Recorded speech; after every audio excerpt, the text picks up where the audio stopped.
Hello and welcome to the Investing Collective YouTube channel and podcast.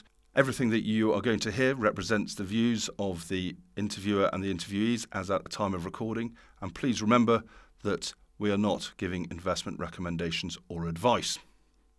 James, welcome to the podcast. Thanks, Jock. Thanks for having me. Now, James, you've been an investment manager for 18 years. You've specialised in stock picking European equities for most of that time.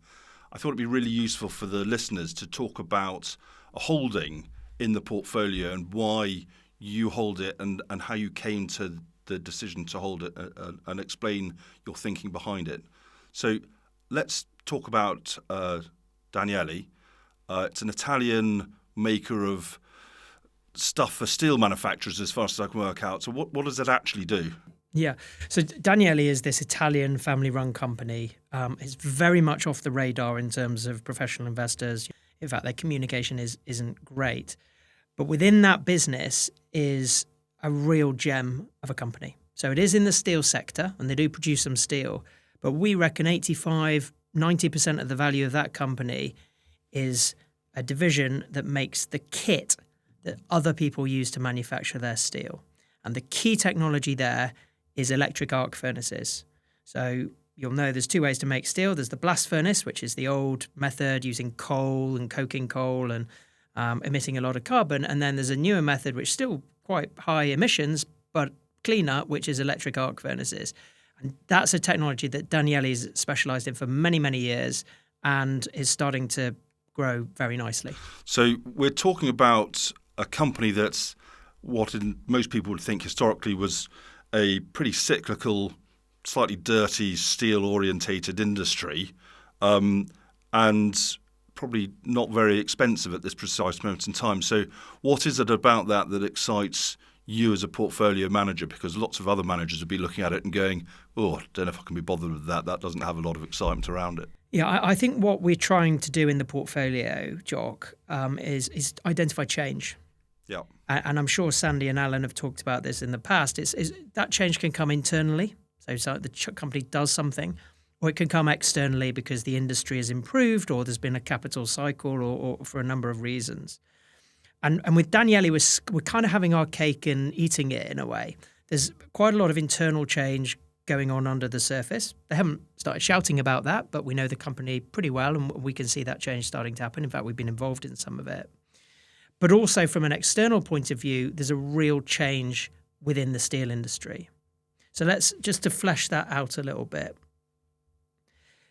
The steel industry for many years was this polluting, low growth industry. And in fact, it's about 8% of global emissions from a CO2 point of view. So it's really critical from an environmental perspective that we work out how to decarbonize the steel industry. Yeah. And effectively, Danieli, this little family-run Italian company, has the technology that will allow us to do that or go a long way towards doing that.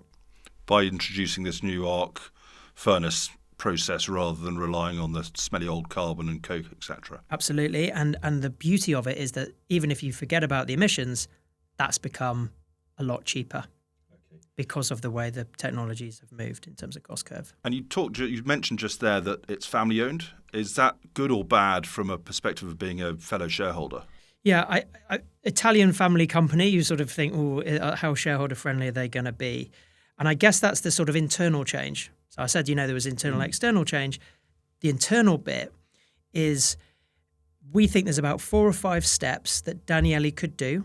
And we've discussed this with them and we've had a dialogue about it and they're pretty receptive, that would unlock the value. So you might be surprised to hear that the entire market capitalization of Danieli, they have in cash on their balance sheet. Now, they haven't been able to pay that out because they've got this dual share structure. So our idea with Danieli is that they would collapse that dual share structure. The family would retain control because they would then do a buyback so that the family stayed at 50.1%. Yeah. And that would unlock a lot of the value there. And we would potentially get back a very significant proportion of the market cap in cash. And that would be really interesting if they were to do that. And it's something they've talked about over the years. In fact, they tried it 4 years ago. So from a perspective of being family owned then, with all of this potential change going on, how does that impact the governance of the company and how that's managed?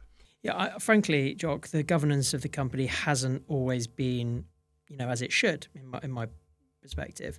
They have spent a lot of money investing in steel manufacturing, which is the low growth part of the business, and we'd like them to stop that. Yeah. We also think, though, that the company having this very long-term perspective through the company ownership has allowed them to develop these technologies. So the electric arc furnace and becoming a leader there. And you're seeing that come through now in revenue. So the revenue, the order book was about 2 billion a couple of years ago. And we reckon by the end of the year, it'll be about 6 billion and growing from there. So they're sort of doubling the size of the company. And there's this kind of cadence of 15% earnings growth, which when the entire market capitalization is cash, and we think that they can start to return that to us as shareholders and collapse this dual share structure that has been a bit of a barrier to investors. We think that's a really attractive package. And so that's why we own the shares from an idiosyncratic point of view. So how does a stock like this fit into a portfolio that you're running alongside Sandy and Alan, where you're looking at the valuations, you're looking at the governance, etc.? What is it that worries you, and how does that fit with the rest of the portfolio? Look, I think from a portfolio construction point of view, Jock, the biggest risk as we see it is the huge overvaluation in large parts of the market, and we would call out a bubble in that. So if you think about this Italian mid-cap family-run company on 6 times earnings with mountains of cash in the steel industry, it's so far away from the epicenter of the bubble, which is obviously in these very hyped up AI, tech, even quantum computing these days stocks. Now, great future for those technologies, but do you want to own the stocks at this time? And we would suggest absolutely not. So it really fits into that. If you think about, the big drivers on the kind of market for the next maybe 10, 20, 30 years, it is things like geopolitics, it's things like demographics, it's things like the environment. And so, Danieli does fit in the nexus of some of those. From a geopolitical point of view, you need a lot of steel and a lot of steel production capacity to have a vibrant defense industry and, frankly, to be able to produce tanks and planes and other ships particularly. One tank, we reckon, is about 250 cars. So you don't need that many tanks to replace auto production, just to get the demand up.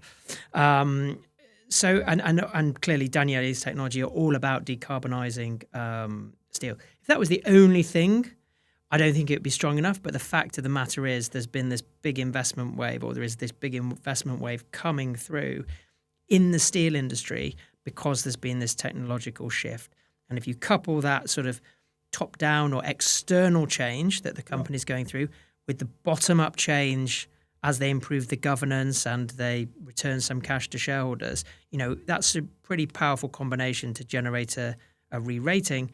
And if it doesn't, we happily sit there and collect, 10, 15% free cash flow every year.